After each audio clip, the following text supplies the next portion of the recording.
Good morning my sweet students. चलिए आज start करते हैं लेक्चर नंबर 20। लेक्चर नंबर 20 में हम कोऑर्डिनेशन केमिस्ट्री के अंदर लिगेंड सब्स्टिट्यूशन रिएक्शन के बारे में स्टडी करेंगे। इसे हम शॉर्ट में कहेंगे LSR रिएक्शंस या लिगेंड सब्स्टिट्यूशन रिएक्शन। तो चलिए इसका जो जनरल रिप्रेजेंटेशन होता है लिगेंड सब्स्टिट्यूशन रिएक्शन का वो रहता है MX5Y। ये आपके पास X5 अदर टाइप के लिगेंड है, Y ऐसा लिगेंड है जिसे हमें सब्स्टिट्यूट करना है किससे, Z लिगेंड से। रिएक्शन प्रोसीड होगी तो Y की जगह अब क्या आ जाएगा, Z। तो ये देखिए MX5Z प्लस Y लिगेंड जो पहले कॉम्प्लेक्स के अंदर था वो चला गया आपका बाहर। तो यही आपका कहलाया सब्स्टिट्यूशन रिएक्शन। जनरल रिप्रेजेंटेशन है। पॉइंट क्या है कि ligand behave as a nucleophile, okay, like this one, Z behave as a nucleophile, and reaction called nucleophilic substitution reaction और ligand substitution reaction। इसलिए इसे हम क्या कहते हैं, ligand substitution reaction as well as nucleophilic substitution reaction। अब इसे हम एक एग्जांपल के थ्रू समझते हैं। लाइक दिस वन, आपके पास है कॉम्प्लेक्स कॉपर H2O6 2+ चार्ज है यहाँ पे, और इसकी रिएक्शन हम करवा रहे हैं 4NH3 लिगेंड से। तो जनरली कॉपर H2O6 2+ कलर में कैसा रहता है, ब्लू। D9 कॉन्फ़िगरेशन रहता है इसके अंदर। कॉपर 2+ कंडीशन में क्या रहता है, D9। और D9 कंडीशन क्या शो करते हैं, आपके JT डिस्टोर्शन। क्यों शो करते हैं, क्योंकि इसका जो EG ऑर्बिटल है वो अनसिमेट्रिकल फीलिंग में रहता है, और JT डिस्टोर्शन के कारण जो इसकी एक्सियल बॉन्ड लेंथ है वो इंक्रीज हो जाती है। जो भी ऑक्टाहेड्रल ज्योमेट्री में एक्सियल बॉन्ड लेंथ इंक्रीज होती है। बॉन्ड लेंथ इंक्रीज होने के कारण एक्टिवेशन एनर्जी क्या रहती है, जो एक्टिवेशन एनर्जी है वो आपकी डिक्रीज रहेगी। इसलिए एक्टिवेशन एनर्जी डिक्रीज तो मोर लेवल यानी मोर रिएक्टिव कॉम्प्लेक्स ये रहता है, और fast reaction as well as fast substitution reaction ये परफॉर्म करते हैं। तो यही है कि रीजन की copper D9 condition fast reaction या मोर लेवल कॉम्प्लेक्स क्यों होते हैं। Reason due to JT distortion, their axial bond length get increased and the activation energy are required less compared to other D configuration. So we obtain product copper H2O twice and NH3 4। तो इसमें क्या हुआ कि 4 ligand of H2O replaced by the 4 NH3 ligand, और हमारे पास जो अब complex बनेगा उसका जो कलर रहेगा वो रहेगा पाले ब्लू कलर। ओके, तो यहाँ पे हमारे पास एक समरी है कि D9 condition source JT distortion, bond length increase, bond strength क्या होगा, डिक्रीज रहेगी इसके कारण से, एंड एक्टिवेशन एनर्जी लोअर जाएगी, एंड फास्ट रिएक्शन ये हमें शो करेंगे। इसी टाइप से अदर एग्जांपल हमारे पास इसी के ऊपर बेस्ड क्वेश्चन कि कॉपर H2O6 2+, इसकी रिएक्शन हमें करवानी, एक लिगेंड है थायोसाइनाइड, आइसोथायोसाइनाइड। ओके, अब क्या होगा, तो आपके पास जो एक H2O लिगेंड है हमने एक इक्विवेलेंट ही इसे यूज किया है। तो एक H2O लिगेंड सब्स्टिट्यूटेड होगा SCN से, आपके पास कॉम्प्लेक्स बनेगा copper H2O5 SCN plus charge. इस कंडीशन में भी कॉपर +2 ऑक्सीडेशन स्टेट के अंदर ही है। ये अभी कलर है रेड कलर। अब हम इसकी रिएक्शन करवाते हैं फॉस्फेट लिगेंड से। तो phosphate ligand is more reactive then thiocyanate ligand, so this SCN get replaced by the phosphate ligand PO4 3-, and you will get the complex copper H2O5 PO4, and their charges will be minus on the complex। तो overall charge कितना होगा, minus charge होगा। और अगर हम copper की oxidation state की बात करें तो इसमें भी कॉपर +2 ऑक्सीडेशन स्टेट के अंदर एग्जिस्ट करता है, और ये कैसा रहेगा, आपके पास कलर लेस आपके पास रहेगा। तो ये थी अब substitution reaction, ligand substitution reaction in coordination chemistry. अभी कितने टाइप की होती है, इसका मैकेनिज्म के थ्रू हम स्टडी करें तो ये रहेगी आपके पास 3 टाइप ऑफ मैकेनिज्म। पहला डिसोसिएटिव मैकेनिज्म, जिसे कि हम कहते हैं SN1 मैकेनिज्म। डिसोसिएटिव मीन्स ये 2 स्टेप रिएक्शन होती है। फर्स्ट ऑर्डर रिएक्शन है, पहले स्टेप में आपका लिगेंड का डिसोसिएट होता है, इंटरमीडिएट मिलता है। सेकेंड स्टेप में जो अपकमिंग लिगेंड है वो आपके इंटरमीडिएट से बाइंड अप होता है। सेकेंड जो मैकेनिज्म है आपका एसोसिएटिव मैकेनिज्म, जिसे हम SN2 मैकेनिज्म के रूप से भी जानते हैं। इसमें क्या होता है कि फर्स्ट स्टेप में आपका कॉम्प्लेक्स एंड न्यूक्लियोफाइल लिगैंड आकर के कंबाइंड होते हैं, एसोसिएट होते हैं और आपको एक इंटरमीडिएट या ट्रांजिशन स्टेट का कॉम्प्लेक्स क्रिएट करते हैं, इसलिए इसे हम कहते हैं एसोसिएटिव मैकेनिज्म। और ये आपका रहता है सेकंड ऑर्डर रिएक्शन। ओके, ये वाला था आपका फर्स्ट ऑर्डर। एंड थर्ड आपके पास जो मैकेनिज्म है वो है आपका इंटरचेंज मैकेनिज्म। जब इसे हम डिटेल से देख लेंगे इंटरचेंज मैकेनिज्म कैसे होता है, कि जो ब्रिजिंग लिगेंड्स होते हैं वो आपके इंटरचेंज होते रहते हैं। ओके, एक एक मेटल टू अदर, उसके बारे में स्टडी करेंगे तीनों की वन बाय वन। तो उससे पहले हम देख लेते हैं कि सब institution reaction on depend bond strength. तो किस पे डिपेंड करता है कि सब institution reaction mainly depending on bond strength. अगर आपकी बॉन्ड स्ट्रेंथ इंक्रीज रहती है इस वक्त, तो आपकी एक्टिवेशन एनर्जी भी क्या रहेगी, उस बॉन्ड को एक्टिव करने के लिए हायर रहेगी। रिएक्शन रेट आपकी क्या होगी, लोअर, एंड आपकी ओवरऑल रिएक्शन रहेगी स्लो, इसलिए टेक मोर टाइम आपकी रहेगी। तो metal ligand bond strength proportionally to activation energy, and activation energy inversely proportional to reaction rate. It means if the activation energy increase, reaction rate get decrease, and if the activation energy get decrease, reaction rate get increase. This is the energy profile diagram of the ligand substitution reaction. By this हमें क्या पता चलता है इससे कि अगर activation energy high है तो टाइम भी वो क्या ज़्यादा कंज्यूम करेगा, रिएक्शन रेट भी उसकी क्या होगी, स्लो रहेगी। हाई एनर्जी आपको सप्लाई करनी पड़ेगी।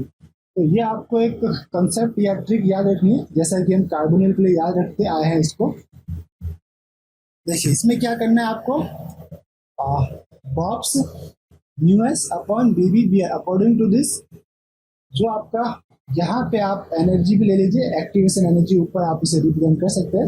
According to this activation energy inversely proportional to bond length, okay, and proportional to bond strength. Okay, this one BS equals to bond strength. तो कंसेप्ट था आपके पास फर्स्ट कि बॉन्ड स्ट्रेंथ इंक्रीज, अगर आपकी बॉन्ड स्ट्रेंथ इंक्रीज होगी तो activation energy भी इसके प्रोपोर्शनल है, तो ये भी क्या होगा, इंक्रीज होगा। तो activation energy also increase, and अगर आपके कॉम्प्लेक्स में एक्टिवेशन एनर्जी इंक्रीज हो रही है तो वो रिएक्शन स्लो रहेगी। स्लो मीन्स इनर्टनेस उसकी इंक्रीज होगी, यानी रिएक्शन ना करने की टेंडेंसी, इनर्टनेस मीन्स रिएक्शन ना करने की टेंडेंसी इंक्रीज रहेगी, एंड लिगैंड सब्स्टिट्यूशन रिएक्शन आपका ओवरऑल क्या रहेगा, स्लो रहेगा। सेकेंड है इसके अंदर, if the bond strength get decrease then after activation energy also get decreased. Why? Because bond strength proportional to activation energy. So that the liability of the complex also get increased and the ligand substitution reaction get increased. Why this? Liability proportional to inversely proportional to activation energy. If the complex has the lower activation energy, the reaction rate and reactivity of the complex overall get increased and we get low substitution या ligand substitution reaction get increase. तो overall यही है, ligand substitution reaction आपकी increase हो जाती है। अब हम पढ़ते हैं, ये तो थोड़ा कंसेप्ट था कि आपका सबस्टिट्यूशन रिएक्शन बॉन्ड स्ट्रेंथ के ऊपर कैसे डिपेंड करती है। अब हम ओवरऑल हमारे मेन टॉपिक के ऊपर आते हैं। हमारा जो मेन टॉपिक है first, dissociative mechanism in ligand substitution reaction, या हम इसे कह सकते हैं SN1 रिएक्शन, या फिर हम इसे और भी प्रोनाउंस कर सकते हैं। SN1 का जो फुल फॉर्म है unimolecular nucleophilic substitution reaction in coordination chemistry. Okay, coordination chemistry. तो चलते देखते स्टार्ट करते हैं कि डिसोसिएटिव मैकेनिज्म 2 स्टेप के अंदर रहता है। अगर SN1 है तो वो 2 स्टेप में रहेगा। इसके अंदर आपको इंटरमीडिएट फॉर्म होता है। जो इसका ऑर्डर रहता है वो रहता है आपका first order reaction. First order reaction क्यों हुआ, क्योंकि rate of reaction depending on first step, rate determining step जो रहता है वो रहता है आपका फर्स्ट स्टेप। और फर्स्ट स्टेप के अंदर only for one reagent he use में आता है, और वो क्या रहता है आपका starting material which is complex. Okay, ये देखिए, इसको हम देख लेंगे किस टाइप से फर्स्ट स्टेप के अंदर वो डिपेंड करता है। अब ये फर्स्ट ऑर्डर रिएक्शन है, जो स्टीरियो केमिस्ट्री है प्रोडक्ट की वो यहाँ पे आपको एग्जिस्ट मिलती है। अगर आपके स्टीरियो केमिस्ट्री डिपेंड करती है इंटरमीडिएट की केमिस्ट्री के ऊपर, इंटरमीडिएट किस टाइप का फॉर्म हुआ है। अगर आपका इंटरमीडिएट टीबीपी टाइप का है तो आपको सिस एज वेल एज ट्रांस दोनों ही टाइप के आपको प्रोडक्ट मिलेंगे। अगर आपका इंटरमीडिएट स्क्वायर पिरामिडल टाइप का तो आपको एक ही टाइप का प्रोडक्ट मिलेगा, जो आपकी स्टीरियो केमिस्ट्री प्रोडक्ट में थी वही आपकी जो आपकी स्टीरियो केमिस्ट्री रिएजेंट में थी, स्टैटिक मटेरियल में थी, वही आपकी स्टीरियो केमिस्ट्री प्रोडक्ट में होगी। कब? जब आपका इंटरमीडिएट स्क्वायर पिरामिडल होगा। देखते हैं इसको, स्टार्ट करते हैं। लाइक एक एग्जांपल है जनरल कोबाल्ट NH35X, ये आपका एक लिगेंड जिसे हमें सब्स्टिट्यूट करना है, तो हम इसे कह सकते हैं कि लिविंग ग्रुप है। और इस कॉम्प्लेक्स के ऊपर ओवरऑल चार्ज कितना है? 2+। और अगर हम कोबाल्ट की बात करें तो यहाँ पे जो कोबाल्ट है वो 3+ ऑक्सीडेशन स्टेट के अंदर एग्जिस्ट कर रहा है। अब हमने इसकी रिएक्शन करवाई है वाई लिगेंड से, this one Y ligand entering group कहलाएगा या न्यूक्लियोफिलिक लिगेंड भी कहलाएगा। ये क्या करेगा? X लिगेंड को सब्स्टिट्यूट करेगा, तो आपके पास प्रोडक्ट मिलेगा कोबाल्ट NH35Y। ओके, और ओवरऑल यहाँ पे चार्ज भी आपको देखने को मिलेगा 2+। यहाँ पे भी cobalt after the reaction cobalt 3+ condition में आपको एग्जिस्ट करेगा। तो अब हम इसका मैकेनिज्म देख लेते हैं कि इसका मैकेनिज्म किस टाइप से वर्क करता है। तो this we are going to mechanism step, dissociative mechanism इसे हम कहते हैं। तो देखते हैं dissociative of leaving group. First step में क्या होता है कि जो आपने कॉम्प्लेक्स लिया है लाइक कोबाल्ट NH35X 2+, ये रहेगा आपका RDS step. RDS means rate determining step, slow step रहेगा। और आपका जो X लिगेंड है वो डिसोसिएट होगा कॉम्प्लेक्स से, तो आपको बनेगा कोबाल्ट NH35 3+ एंड ये +X, ये आपका हो गया डिसोसिएट। अब जो ये आपका इंटरमीडिएट बना कोबाल्ट NH35, इसका कोऑर्डिनेशन नंबर कितना? 5। अब इसकी जो जियोमेट्री होगी वो 2 टाइप की हो सकती है, या तो ये टीबीपी के अंदर एग्जिस्ट करता हो या ये हो सकते हैं स्क्वायर पिरामिडल। अब टीबीपी कब होगा और स्क्वायर पिरामिडल कब होगा ये भी डिपेंड करता है। अगर आपके कॉम्प्लेक्स के अंदर कुछ ऐसा लिगेंड है जिसके अंदर loan like oxygen containing ligand, जो आपके कॉम्प्लेक्स को स्टेबलाइज करते हो, तो उस कंडीशन में वो जाएगा, आपका जो जियोमेट्री है इंटरमीडिएट की वो जाएगी टीबीपी के अंदर, और आपको प्रोडक्ट मिलेगा मिक्सर ऑफ प्रोडक्ट। मीन्स उसके अंदर ट्रांस भी रहेगा प्रोडक्ट और सिस भी प्रोडक्ट रहेगा, ट्रांस एज वेल एज सिस। अगर आपका कॉम्प्लेक्स में जो इंटरमीडिएट बना वो स्क्वायर पिरामिडल जियोमेट्री के अंदर एग्जिस्ट करता है, तो ओनली फॉर आपको वन टाइप का प्रोडक्ट देखने को मिलेगा।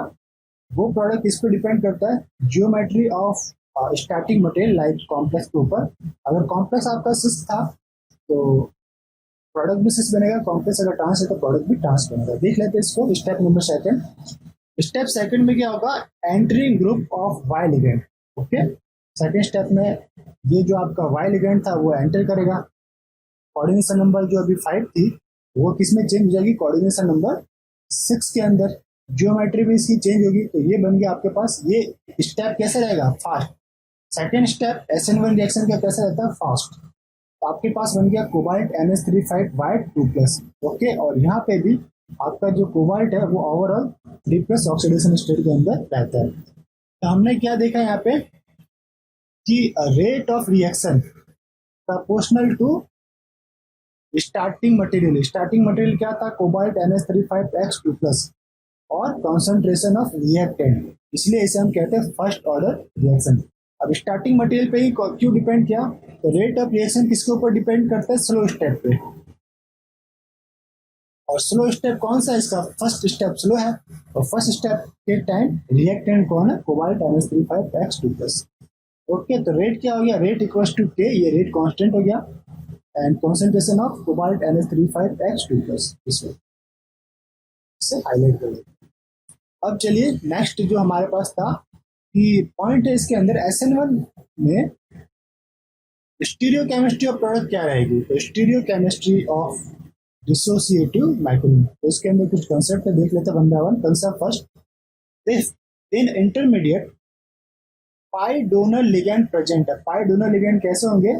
तो पाई डोनर मीन्स लाइक आपके लिगेंड के अंदर OH लिगेंड प्रेजेंट है, तो इसके अंदर लोन पेयर ऑफ इलेक्ट्रॉन्स रहते हैं। तो ये लोन पेयर ऑफ इलेक्ट्रॉन आपके इंटरमीडिएट को स्टेबलाइज करने की कोशिश करते हैं। उस कंडीशन में आपको कौन सा अरेंजमेंट दिखता है? TBP arrangement of intermediate is more stable due to less repulsion, और लेस रिपल्सन टीबीपी में होता है। Lone pair as well as bond pair lone pair and bond pair. Okay, तो फिर आपको क्या हो जाती है कि अब टीबीपी अरेंजमेंट बना तो इनकमिंग लिगेंड को एंटर करने के लिए दो फेस मिलते हैं, चाहे वो अपर फेस से एंटर कर सकता है, चाहे वो लोअर फेस से एंटर कर सकता है। इसलिए आपको मिलता है मिक्सर ऑफ प्रोडक्ट, जिसके अंदर 50% सिस रहता है, 50% ट्रांस रहता है। तो because entering group attack from both the side of pi donor ligand. Okay, pi donor ligand के दोनों ही साइड से वो एंटर कर सकता है और आपको मिक्सर ऑफ प्रोडक्ट मिलता है। देख लेते हैं इसको जस्ट वन। ये हमारा starting material octahedral complex metal L4X this one जो X है ये आपका रहेगा सब्स्टिट्यूट होने वाला लिगेंड या लिविंग ग्रुप लिगेंड। ये जो OH है वो पाई कंटेनिंग इलेक्ट्रॉन्स लिगेंड है। पहले स्टेप में क्या हुआ? स्टेप फर्स्ट RDS स्टेप था। RDS step means ligand dissociate हुआ, तो ये X जो पहले एक्सेल पे था डिसोसिएट हुआ, तो आपको इस टाइप की ज्योमेट्री मिली, स्क्वायर पिरामिडल। ये वाला अभी यहाँ पे कोई भी लिगेंड नहीं है। ओके, यहाँ कोई लिगेंड नहीं है, इसलिए स्क्वायर पिरामिडल। अब ये जो नीचे वाला लिगेंड था इसके लोन पेस ने क्या किया? इसको स्टेबलाइज किया। स्टेबलाइज किया तो आपका जो ये स्क्वायर पिरामिडल स्ट्रक्चर था वो चेंज हो गया लेस, मतलब मोर स्टेबल इंटरमीडिएट में वो था आपका टीबीपी, जिसके अंदर रिपल्सन आपको कम देखने को मिलता है। ठीक है, तो ये बन गया आपका TBP. This one are TBP arrangement. OH lone pair must be TBP. अगर आपके पास लोन पेयर है OH के अंदर तो टीबीपी बनेगा। लेस रिपल्सन है किसके किसके बीच? इसके लोन पेयर और उसके बॉन्ड पेयर में, या फिर बॉन्ड पेयर में, या फिर दिस बॉन्ड पेयर। अब एंट्री ग्रुप के लिए दो फेस एग्जिस्ट करते हैं, एक अपर फेस भी हो सकता है, एक लोअर फेस भी हो सकता है। ओके, तो दोनों ही फेस से अगर ये एंटर कर सकता है तो मिक्सर ऑफ प्रोडक्ट आपको देखने को मिलता है। तो इट मीन्स क्या होगा? 50% सिस 50% ट्रांस आपको प्रोडक्ट मिलेंगे। ये बहुत ही इंपॉर्टेंट पूछा जाता है कि अगर SN1 रिएक्शन है और इंटरमीडिएट आपका टीबीपी बन रहा है तो प्रोडक्ट की स्टीरियोकेमिस्ट्री क्या होगी? तो 50% सिस 50% ट्रांस मेसोमरिक प्रोडक्ट आपको देखने को मिलता है। अब अगर हमारे पास अदर टाइप का कोई कॉन्सेप्ट है, लाइक आपके पास जो अदर लिगेंड है अनदर टू सब्स्टिट्यूट लिगेंड, अगर वो सिग्मा डोनर लिगेंड है तो ओनली फॉर जो इंटरमीडिएट आपका बनेगा वो बनेगा आपका square pyramidal geometry of intermediate. Okay, तो इसके अंदर no change in the stereochemistry of product. अब प्रोडक्ट की स्टीरियोकेमिस्ट्री चेंज होती नहीं, क्योंकि इनकमिंग एंट्री ग्रुप के लिए आपके पास एक ही फेज एग्जिस्ट रहता है। लाइक ये अपर फेज कैसे होगा बताते हैं आपको। इसलिए because of entry group attack always from axial side, इसलिए आपको only one type of stereochemistry in the product are seen. एक ही टाइप का स्टीरियोकेमिस्ट्री दिखेगा। कैसे देख लेते हैं इसको। आपके पास ये स्टार्टिंग मटेरियल है, ये आपका सब इंस्टीट्यूट होने वाला लिगेंड X, और ये आपका Z जो लिगेंड है वो है सिग्मा डोनर लिगेंड। Z कैसा है? Sigma donor ligand. ओके, अब स्टेप क्या हुआ? Rate determining step first step था। पहले स्टेप में ये डिसोसिएट हुआ, आपके पास दिस वन ट्रांजिशन स्टेट बना। आप इसे इंटरमीडिएट भी कह सकते हैं, इंटरमीडिएट है। अब ये जो जेड है वो सिग्मा डोनर है। अब इसके यहाँ पे ना तो कोई लोन पेयर है, अब लोन पेयर नहीं है तो इसके बीच में कोई रिपल्सन तो हो नहीं रहा। रिपल्सन नहीं हो रहा तो इस कंडीशन में ये स्क्वायर पिरामिडल के अंदर ही एग्जिस्ट करेगा। किसमें? स्क्वायर पिरामिडल के अंदर ही एग्जिस्ट करेगा। क्यों? क्योंकि यहाँ पे कोई रिपल्सन नहीं है आपके पास। अगर रिपल्सन होता तो टीबीपी के अंदर एक्सचेंज हो जाता। अब स्क्वायर पिरामिडल के अंदर अगर वो एग्जिस्ट कर रहा है, ओके जस्ट 1 मिनट, हाईलाइटर की प्रॉब्लम है, जस्ट 1 मिनट। हमारे पास है क्या? सही हो गया। अब स्क्वायर पिरामिडल के अंदर अगर ये एग्जिस्ट कर रहा है तो आपके पास ये अपर फेस खाली है, बाकी lower face and right and left face के ऊपर लिगेंड्स है। तो यहाँ से जब आपका like right left and low face अगर लिगेंड अप्रोच करता है मेटल की ओर तो उसको स्टेरिक हिंड्रेंस का सामना करने को पड़ेगा। बट अगर वो अपर फेस से अप्रोच करेगा like this one, upper face से अप्रोच करेगा तो कोई स्टेरिक हिंड्रेंस नहीं होगा। इसलिए जो आपका वाई लिगेंड है वो अपर फेस के अंदर आके ऐड होता है और ये रिएक्शन रेट सेकेंड स्टेप जो रहती है, स्टेप सेकेंड, वो रहती है आपकी फास्ट। ओके, तो आपको जो प्रोडक्ट मिलेगा, जो स्टीरियोकेमिस्ट्री आपकी प्रोडक्ट में थी, सॉरी आपके रीएजेंट में थी like this one, x up face में था, वहीं पे जो आपका प्रोडक्ट मिलेगा उसके अंदर लिगेंड भी अप फेस के अंदर आपको देखने को मिलेगा। Means no change in stereochemistry, तब जब आपका इंटरमीडिएट स्क्वायर पिरामिडल में रहता है। फिर इसके कुछ पॉइंट्स से देख लेते हैं। क्या पॉइंट है, अगर हमने सिस स्टार्टिंग मटेरियल लिया और हमारा जो इंटरमीडिएट बना, कौन सा इंटरमीडिएट बना, स्क्वायर पिरामिडल, तो हमारे पास जो प्रोडक्ट रहेगा वो भी कैसा रहेगा, सिस। और अगर हमने ट्रांस स्टार्टिंग मटेरियल लिया तो हमारे पास प्रोडक्ट भी कैसा बनेगा, ट्रांस। फिर हमारे पास बट इन पीबीपी इंटरमीडिएट आप चाहे सिस स्टार्टिंग मटेरियल लो चाहे ट्रांस स्टार्टिंग मटेरियल लो, आपको मिक्सर और प्रोडक्ट देखने को मिलेगा जिसके अंदर 50% सिस 50% ट्रांस। क्यों, क्योंकि जो एंटरिंग ग्रुप है वो अप फेस से भी एंटर कर सकता है, लो फेस से भी एंटर कर सकता है, दोनों के लिए स्टेरिक हिंड्रेंस उसको सेम सामना करना पड़ेगा। तो इस टाइप से ये था आपका SN1 रिएक्शन, SN1 रिएक्शन का मैकेनिज्म और इसके कुछ कॉन्सेप्ट है कि stereochemistry of the product in SN1 reaction. अब हम स्टार्ट करते हैं SN2 रिएक्शन, या फिर इसे कहते हैं associative mechanism in ligand substitution reaction, या फिर इसका एक अदर नेम है बाइमॉलिक्यूलर न्यूक्लियोफिलिक सब्स्टिट्यूशन रिएक्शन। अब बाइमॉलिक्यूलर क्यों है, क्योंकि जो इसका फर्स्ट स्टेप है या ये सेकेंड ऑर्डर रिएक्शन कहलाती है, इसीलिए इसे कहते हैं बाइमॉलिक्यूलर न्यूक्लियोफिलिक सब्स्टिट्यूशन रिएक्शन। कैसे देख लेते हैं, one by one point study करते हैं। SN2 represent for associative mechanism and इसके अंदर आपको बनता है ट्रांजिशन स्टेट। क्या दिखता है आपको, TS ट्रांजिशन स्टेट फॉर्म होता है। ओवरऑल ये सेकेंड ऑर्डर रिएक्शन है क्योंकि इसका जो रेट डिटरमाइनिंग स्टेप है वो क्या रहता है,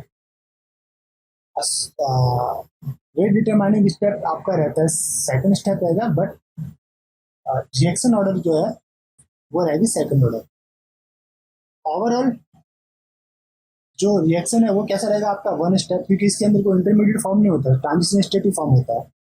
एंड स्टीरियोकेमिस्ट्री ऑफ प्रोडक्ट क्या होती है, इसके अंदर आपको चेंज देखने को मिलता है। तो वापस से रिवाइज कर देता हूँ, SN2 reaction it means associative reaction, it means one step के अंदर ये परफॉर्म रहती है और वन स्टेप में भी जो रिएक्शन है वो डिपेंड करती है आपके रीएजेंट में as well as nucleophilic ligand के ऊपर। आपका reagent as well as nucleophilic ligand जो है उन दोनों के ऊपर डिपेंड करती है, इसलिए ये सेकेंड ऑर्डर रिएक्शन है।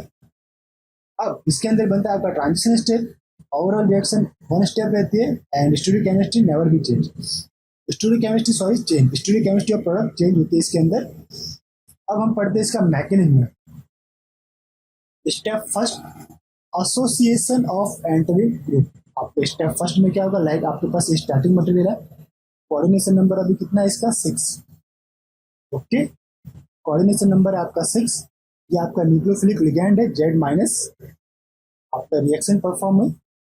अब आपके पास बना MX5YZ, कोऑर्डिनेशन नंबर कितना हो गया, 7।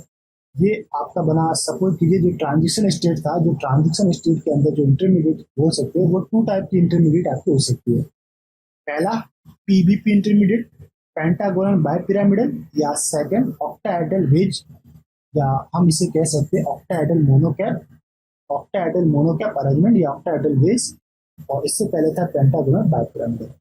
अब देखते हैं स्टेप सेकंड में क्या होता है। स्टेप सेकंड में आपका डिसोसिएशन ऑफ, आपका ये जो इनिशियली लिगेंड था Y, dissociation of Y ligand, तो ये था MX5YZ। Okay, minus charge.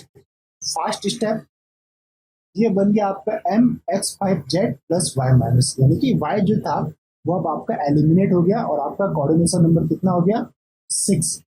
Okay, अब रेट ऑफ रिएक्शन किसके ऊपर डिपेंड कर रही है, ओवरऑल रेट ऑफ रिएक्शन आपका फर्स्ट स्टेप के ऊपर डिपेंड करके, जो कि रहेगा आपका स्लो स्टेप, दिस वन।